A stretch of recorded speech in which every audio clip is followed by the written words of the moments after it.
Station Control is a fast-paced battle arena game for the StarCraft II arcade. It's a game that really rewards teams that have good communication and good teamwork, and it also focuses on keeping players in the thick of battle as much as possible. One of the things that I've noticed about the other MOBA games in the genre is that they have a fairly high barrier of entry to new players, typically. A lot of this has to do with many of the different game systems that these games are employing. Things like item shops, experience, leveling, creeping, even the vast amount of hero units that are available. I think Defense of the Ancients has something like 100 different units. What this does is, make it pretty daunting for new players. And while a lot of these systems are great for experienced players, what I wanted to do with Station Control was create a game that was accessible to new players, but at the same time still strategically rewarding for people who have been playing MOBA games for years. One of the first things that I did to accomplish this was cut down on the amount of heroes available. Instead of basing the game around some of the other titles out there like League of Legends or Dota, I went for a more Team Fortress-esque approach, if you will.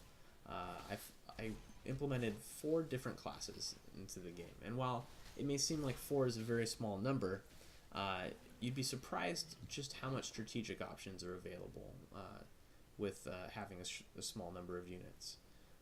One of the first things that it allows is for different players to pick the same unit. There's no limitations on having only one of each class in Station Control. You could have 5 infiltrators on a team, or 5 commandos. It doesn't really matter. Everybody gets to play the class that they want to play, and each class can do a variety of things well. For example, while the assassin is primarily a hero killing unit, he has high mobility and is able to traverse the map at a very high rate of speed. This allows him to back up his teammates in different locations on the map very quickly, or get to a control point before the other team, or get to a power-up before the other team. It also makes him very evasive as well, in different confrontations. So all of the units are really designed around the idea that they can play different roles on the team and change gears frequently. One of the other things that I employed in Station Control was a capture and control gameplay style, rather than the traditional 3-lane reverse tower defense system where you're destroying towers en route to destroying the enemy's base. With capture and control gameplay, one of the things that I really like is that it really rewards teamwork. It's very difficult if not impossible, for a team to win simply because they have the best player on their team in a capture and control setup. The reason being is that the players are spread out across various areas of the map to both capture and defend different control points in different locations.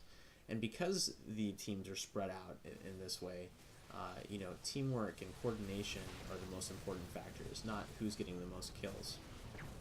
So what this does is help even the gap between new players and experienced players. New players, as long as they're communicating with their team and working together effectively, have the advantage in some cases than someone who just has the better Twitch skills. Not that the Twitch factor isn't important in Station Control, it obviously helps, but the idea is that we're rewarding teamwork here, not just individual player skill. So for the capture and control gameplay style, I really feel that really helps reinforce that teamwork element of the game that I wanted to put there. In addition, I added other gameplay systems as well. Things like team power-ups that randomly spawn in 2 different locations. It took a lot of work in the editor to make the power-up system work, and if I get a chance, I'd like to show you later in another video exactly what's going on underneath the hood of the power-up system.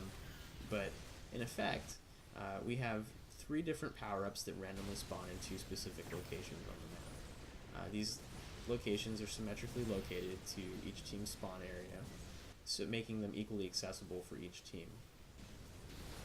This creates a risk-reward scenario in a lot of situations. As we can see here in the replay, the teams are really fighting over this main control point. But right now, two power-ups have spawned. This creates a decision that needs to be made for each team. Do they send someone from the front lines back to grab a power-up? It's going to weaken them for the moment, but if they're able to get the power-up, it will make them stronger later down the road. And these power-ups, in many cases, can really change the tide of the battle.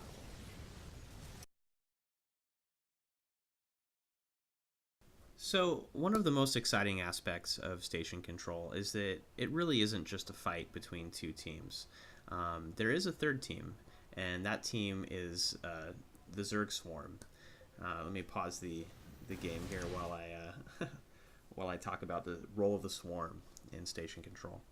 So basically, periodically throughout the game, Nidus Swarms will spawn around the map and spew out these Zerg units that will interfere with each team's ability to control the map. The the threat of the Nidus Worms isn't too great if a team is able to coordinate with one another and take care of the Nidus Worm eruption quickly and efficiently. But in the chaos of battle between the two sides and the war for control over the map and battling over different control points and the team power-ups and things like that, it's easy to let these Nidus Worms go unchecked at times. And if they do, it can pose a severe problem for the team's ability to reinforce their control points, and it can scatter players about the map and things like that. So it really does add quite a layer of complexity to the game and unpredictability as well. So it's a lot of fun. One of the coolest things about the Zerg units is that they can actually capture control points if you let them. So if you're running away from a swarm of Zerg and you run right into your control point to try and have your turrets help you if you own the control point, if you're not careful, they can overrun the control point and capture it, spawn their own turrets there, and then they own it. So yeah, it's a lot of fun. I think it's one of the things that makes the game pretty unique, and I really enjoy it quite a bit.